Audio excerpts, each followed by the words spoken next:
Okay. Now, let me start the music. Can we do that?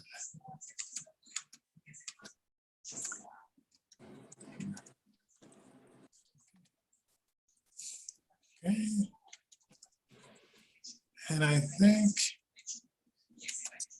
okay. All right. We're ready to go. And I'm unmuted. Okay. All right. Thank you very much.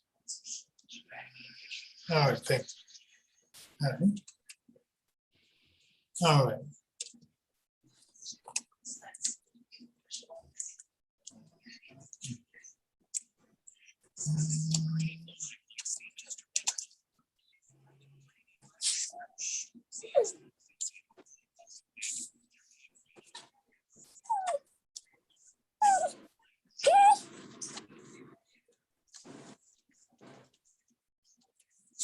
All right.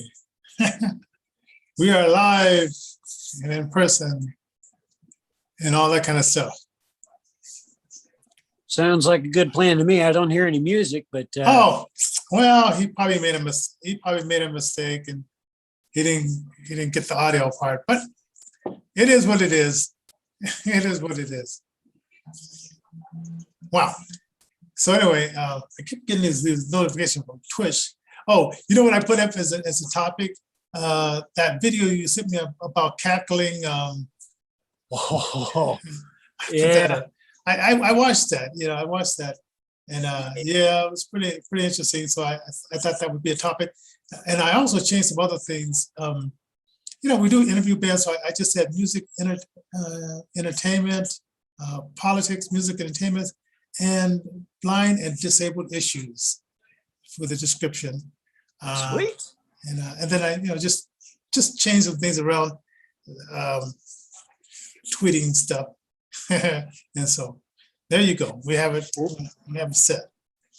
Well, good morning, good afternoon, good evening, top of the time zone to wherever you may be viewing InnervisionFM.com. This here is our Friday. We operate Monday through Thursday at 6 p.m. to 6:30 p.m. Mountain Standard Time, God willing, every week.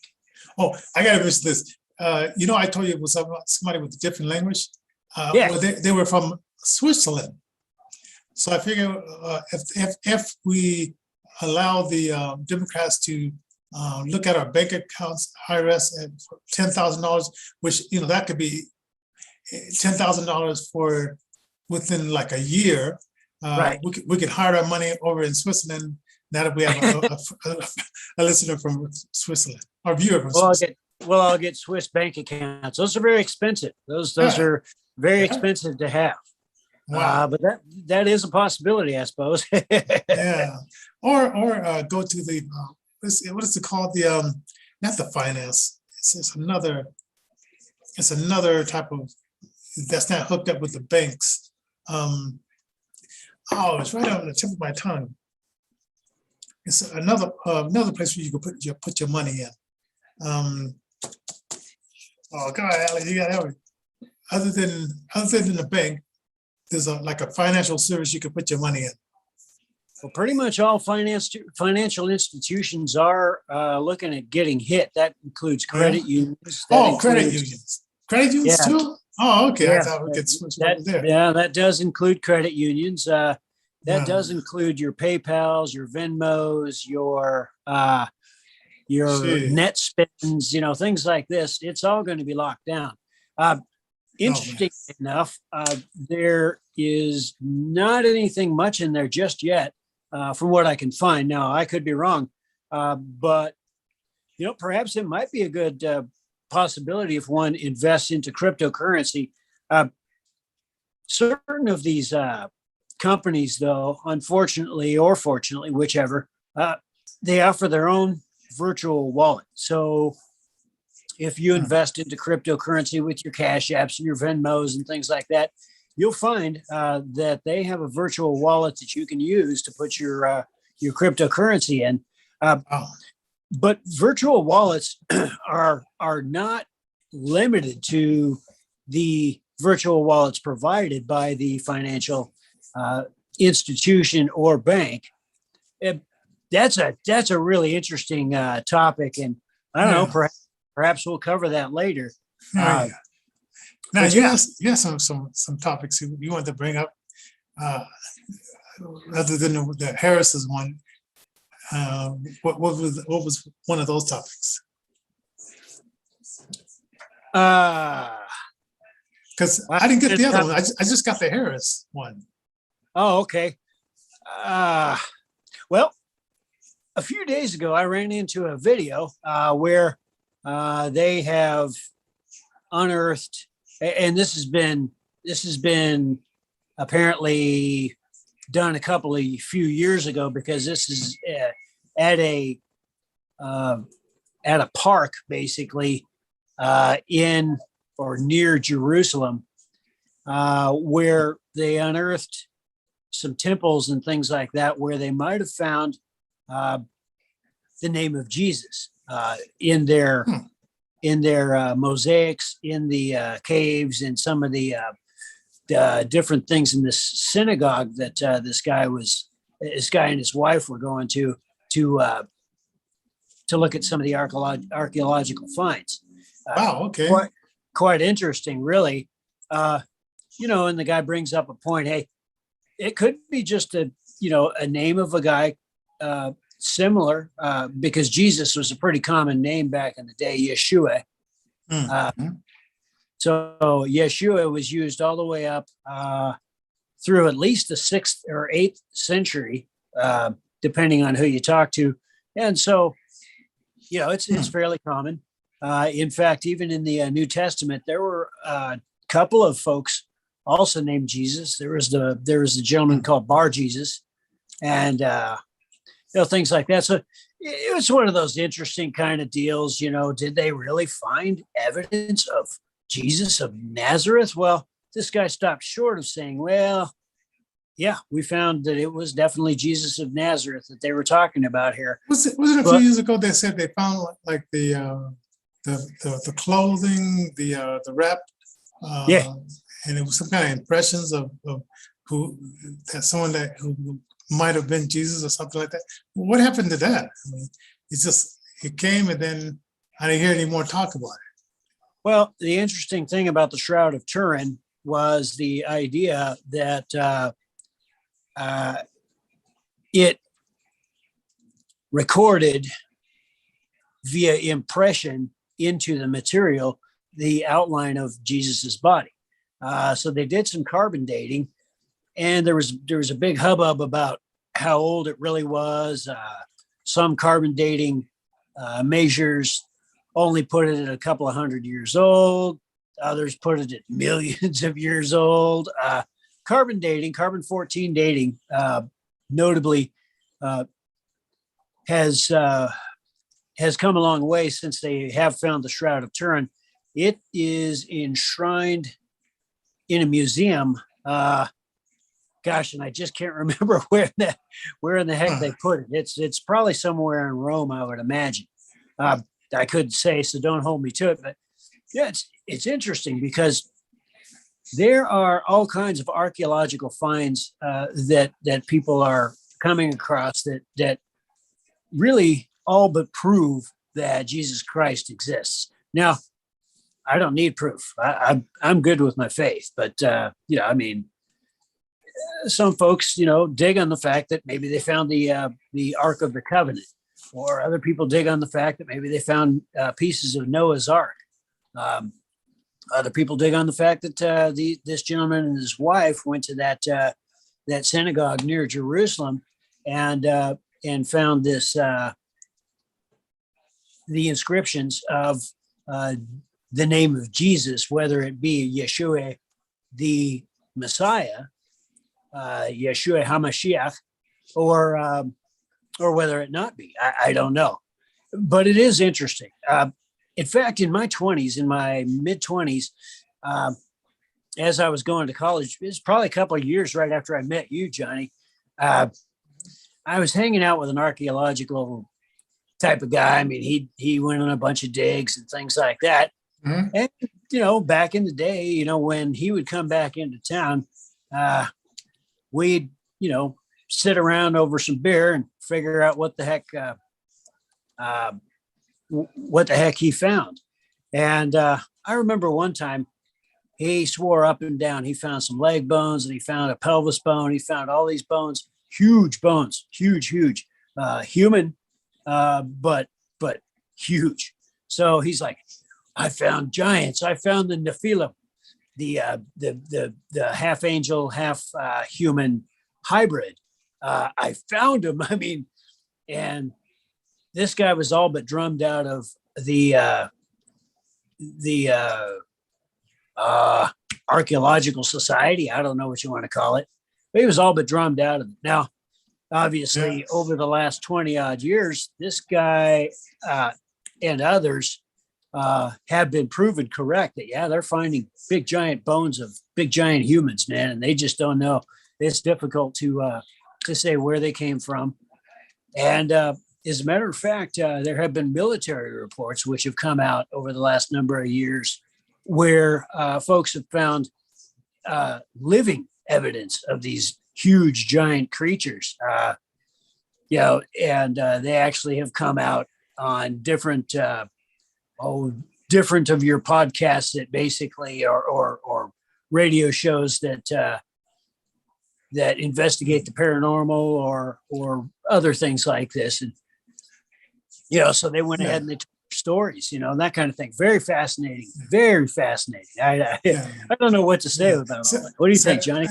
That's pretty easy. I like it when they discover stuff. And then I was just looking at this day in history in 1959, the Guggenheim Museum opened in New York City. I don't know. Wow. I said, wow, okay, a lot of things were happening in 1959. So I was just a little youngster at that time. So I wasn't even born yet, man. My mom was like 8 years old at that time. I'm thinking like, I love it when they find these things that, well, have you ever been to the Denver Zoo? Oh, sure. Yeah. Well, they have this big structure of this dinosaur. It's outside, and you can actually you could. It's like this round ring, and right in the middle of it is the reconstructed dinosaur, and so you could just look over it and say, "Wow, that's how." And it was like it's way down in this deep hole, right? So you could say, "Wow, that it really existed that big." And sometimes I wonder, with the Flintstones, they sort of cross dinosaurs with human beings, but I wonder if us humans were around during the dinosaur time. Well, I honestly believe that may be the case, referencing chapter 41 of Job, I believe, where it talks about the Leviathan, talks about this great creature that smoke comes out of its nostrils, fire comes out of its mouth, all kinds of crazy stuff. This big, huge thing that was labeled as the Leviathan, and God being the only person, or the only entity, I should say, that can control this thing, because it's so powerful and so monstrously huge that that mere mortals can't even mess with this thing.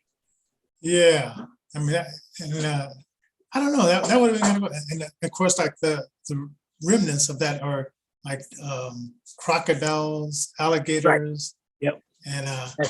And those are pretty bad boys. You don't want to get in a tangle with them in the water. Now, maybe on the ground, maybe you have a chance, but in the water, they're the boss. Oh yeah. So yeah, I don't know. I like it when they find archaeological stuff, but I don't know. When they talk about like Jesus crying or whatever, like at the end of the chapters, he said like he took it off, he folded it up, put it very neatly where he was laying, and then he went off to do whatever you do with the body that you no longer need. Right. And so I don't know if we would have enough time to get his impression on it, because he was only there for 3 days.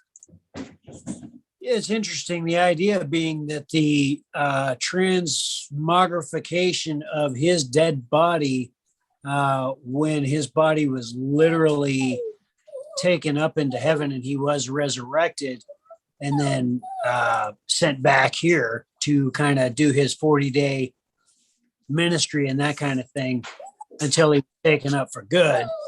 The idea being that the radiation from this transmogrification created the impression. I just don't know. I can't say one way or the other, but I will say that the Bible kind of discredits that shroud of Turin, because you make a very valid point that when he woke up, so to speak, he kind of folded his garment up and put it where his head was laying, or something to that effect.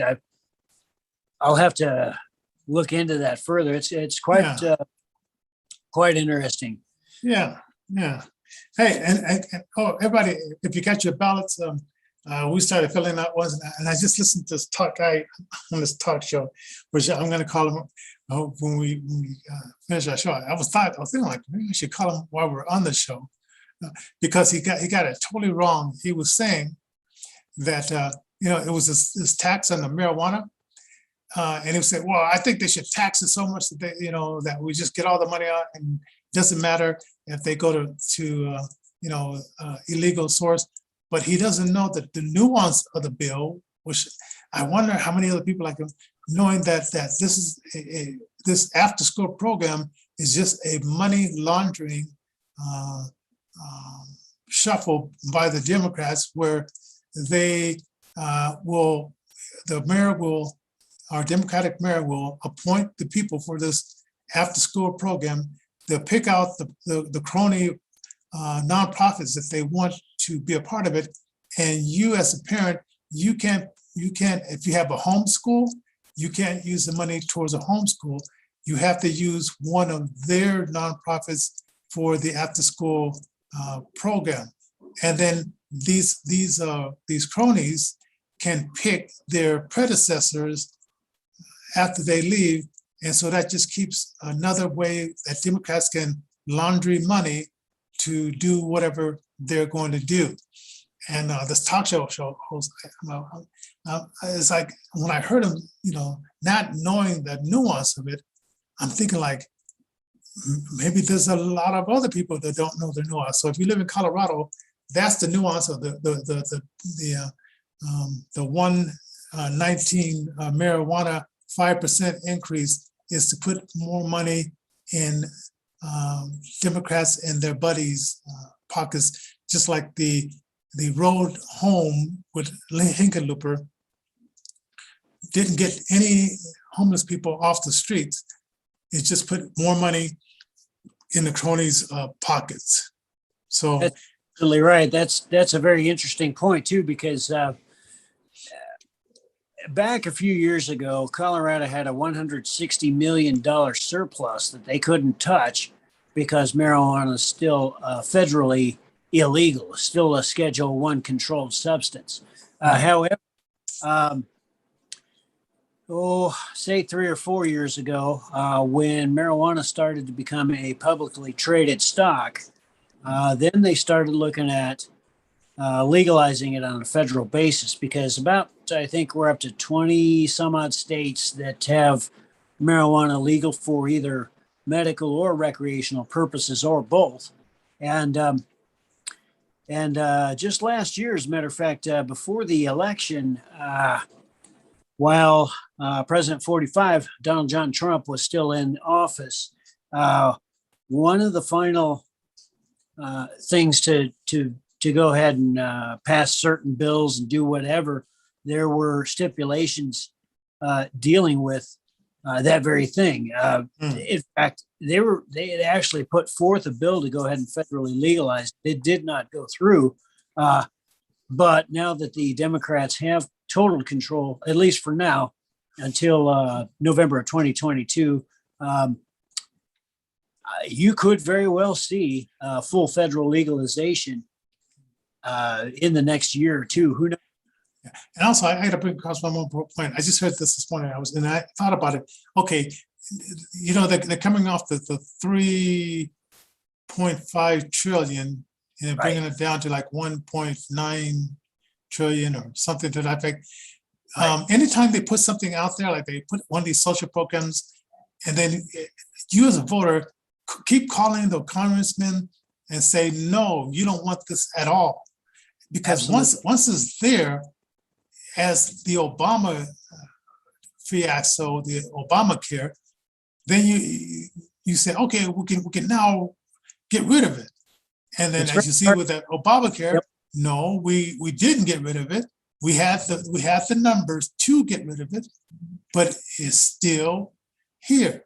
Now we took some of the teeth out of it, where it's not that mandatory, and they're not going to fine you money for not having it, but it's still there.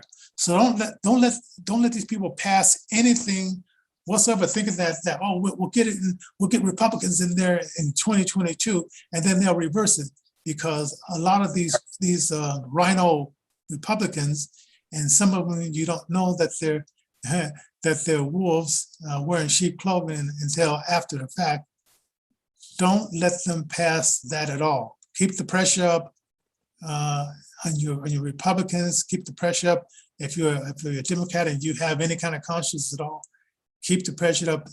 Don't pass any more spending bills for these banditos. Well, that's absolutely right, Johnny, because one thing that is of noteworthiness is the fact that, yes, okay, they did shave it down a little bit to about between 1.9 and 2.2 trillion dollars. But the way that they shaved it down was to, instead of extending the tax credit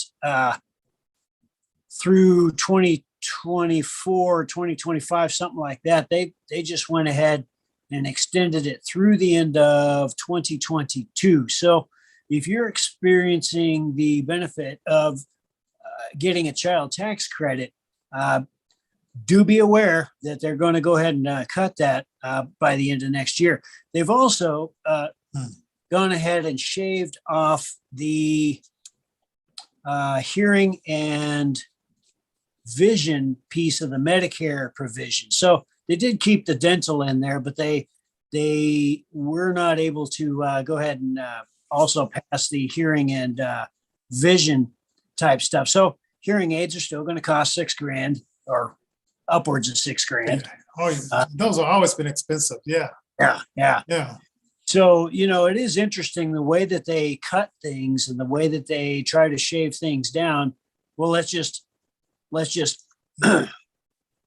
mess over the American people, and let's leave this other stuff in there that we want, such as the surveillance of everybody's bank accounts. Mm-hmm. And they make it sound, like I said, they make it sound good by saying, well, not $600, $10,000, and it's like food alone. I mean, rent, food. Some people rent is $1,800. So that's before 6 months. It's 10,000. Your 10,000 is going in and out of your bank account. That's absolutely right. So I mean, everybody's going to be hit, not the bigger guys, so to speak, because the bigger guys can shelter their income. They have the services and folks that will allow them that privilege to go ahead and use those tax shelters. Whereas the general American public, like you and I, especially you and I, or folks that are on fixed incomes, we don't have access to those privileged tax shelter agencies. Yeah. So, so people keep up the phone calls. I'm going to go up to the Secretary of State and look at more of mine, because I was going to. And then I found out that Diane DeGette, she is for 2E on the Denver one, and of course, anything that she's for, I'm against. So I'm going to be voting no on 2E. And so I'm going to look at we're looking at some more of those things and reading through them. But anytime they ask for money here in Colorado, they got about $12 million in surplus from the federal government, and they already had a surplus. So it's like, no. So no more money for them. Let them eat cake or something like that. We're eating. I mean, and we're not talking about something nice and sweet tasting with frosting. We're talking about the crust that is Yeah. left over after you burn something in your oven. Oh, yes. All right. Hey, that's gonna do it for. I would have called this guy up and let him know, because I can't handle like a talk show guy not knowing the nuance of this. So I'm gonna call this guy up and let him know what I just shared with the show guys here. And Monday, you said you're gonna be probably like traveling, making a move, Alan? Yeah, in the move on Monday. I'm not sure whether I'm going to be able to make the show for sure, but I'll let you know throughout the day. Okay, and we might open up the phone lines that day, and I might just be calling people around and say, hey, come on the show. And and tomorrow I'm going to be on the Reggie Carr show, KLZ radio, from 9 until 10. The phone number there is 303-477-5600. 303-477-5600 between 9 a.m. and 10 a.m. He's a music mogul, and him and his co-hosts are going to be talking about like how to unite America. And I call it, he's a Republican, she's a Democrat, and it's an interesting show to listen to. So call in and let's have some fun tomorrow as well. So anyway, all right, see you guys. All right. God bless. God bless. All right.